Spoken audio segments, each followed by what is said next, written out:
बिस्मिल्लाहिर्रहमानिर्रहीम अस्सलाम वालेकुम। के ए फूड्स की किचन में आपको वेलकम करती हूँ और आज शेयर करूँगी आपके साथ तलबीना बनाने की आसान तरीन रेसिपी। सबसे आसान तरीका है ये तलबीना बनाने का, तो रेसिपी अच्छी लगे तो लाइक ज़रूर कर लीजिएगा और चैनल पर आप न्यू हैं तो सब्सक्राइब भी कर लीजिएगा, बेल बटन भी दबा दीजिएगा ताकि मेरी हर न्यू आने वाली वीडियो आपको वक्त पे देखने को मिलती रहे। तो शुरू करते हैं। यहाँ पे मैंने ले लिया है 1 कप जौ का दलिया। हम इसे जौ के दलिए के साथ बनाएँगे, साबित जौ का इस्तेमाल यहाँ पर नहीं करेंगे। तो यहाँ पे 1 कप जौ का दलिया मैंने 2 से 3 घंटे पहले ही भिगो के रख दिया था।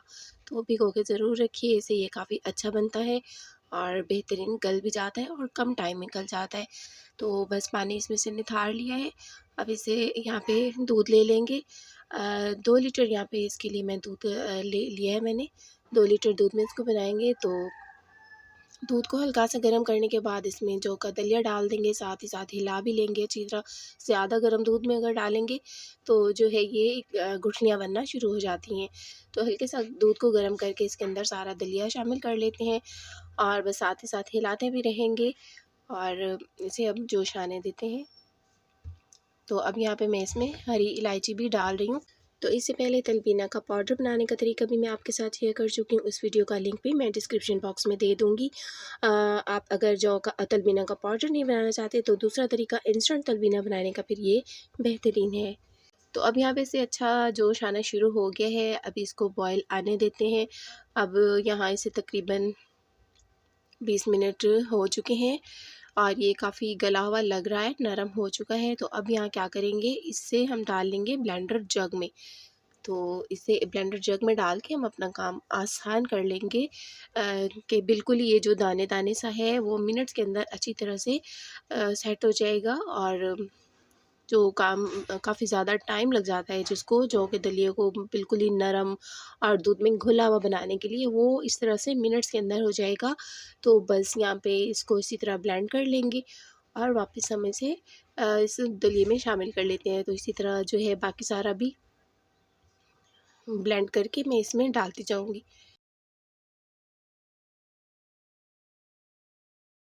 तो यहाँ पे सारा जो है मैंने थोड़ा-थोड़ा करके ब्लेंड कर लिया है और बस इसे अब हमने थोड़ी देर चूल्हा ऑफ़ कर देना है। यहाँ पे हम अपनी खजूरें तैयार कर लेते हैं। खजूरों में कुछ मैंने नरम ली हुई हैं, सॉफ्ट वाली, और कुछ जो है ये तकरीबन नॉर्मल है, मतलब ना ज़्यादा हार्ड है ना सॉफ्ट, थोड़ी ड्राई वाली जो होती हैं वो हैं। तो इनको हम कट कर लेते हैं। खजूर आप अपने टेस्ट के हिसाब से कम ज़्यादा जितनी चाहें डालें। मेरे पास ये तकरीबन जो है 1 पाव से कुछ ज़्यादा ही हैं खजूरें, तो इनको कट कर लेते हैं छोटा-छोटा सा काट के पीसेस। तो ये हम इसमें डाल लेंगे। आप चाहें तो खजूरों को ब्लेंडर में साथ ब्लेंड भी कर सकते हैं जब आप उसमें जौ का दलिया डालें, तो लेकिन इस तरह थोड़ी साबित अच्छी लगती हैं खाने में। तो बस ये खजूरें सारी तैयार करके मैंने इसके अंदर डाल दी हैं और यहाँ थोड़ी-सी मैं चीनी डाल रही हूँ, तकरीबन आधा कप बस। और अगर चीनी के बजाय शक्कर का इस्तेमाल करें तो ये और ज़्यादा हेल्दी रहेगा और ज़्यादा चीनी हमें ज़रूरत नहीं पड़ेगी क्योंकि खजूरों के साथ ही काफ़ी इसमें मिठास हो जाएगी। तो बस हमारा जो जौ का दलिया है वो रेडी हो गया है। ज़्यादा से ज़्यादा इसे 30 से 35 मिनट लगे हैं बनने में।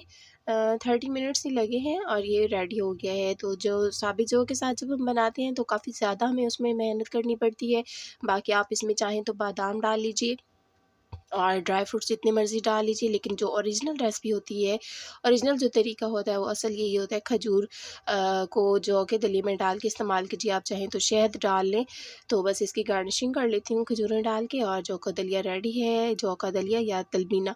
तो तलबीना की जो असल रेसिपी होती है उसका मकसद यही होता है, जौ का दलिया या जौ को किसी भी तरीके से खाना, चाहे आप उसको उसमें नमकीन बना के खाइए या इस तरह से खाइए, मरीज़ के लिए बहुत ही फ़ायदेमंद है। इससे पहले मैं जो तलबीना का जो पाउडर बनाने का तरीका आपके साथ शेयर कर चुकी हूँ, तो आप चाहें तो वो भी देख सकते हैं। लेकिन इंस्टेंट तलबीना हम किस तरह जौ के बगैर जौ के दलिए के साथ बना सकते हैं, तो आज ये मैंने आपके साथ शेयर किया।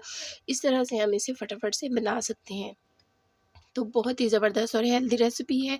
हफ़्ते में 2-3 दफ़ा तो ज़रूर ही खाइए, बच्चों को खिलाइए। उम्मीद करती हूँ रेसिपी अच्छी लगी होगी। मिलते हैं नेक्स्ट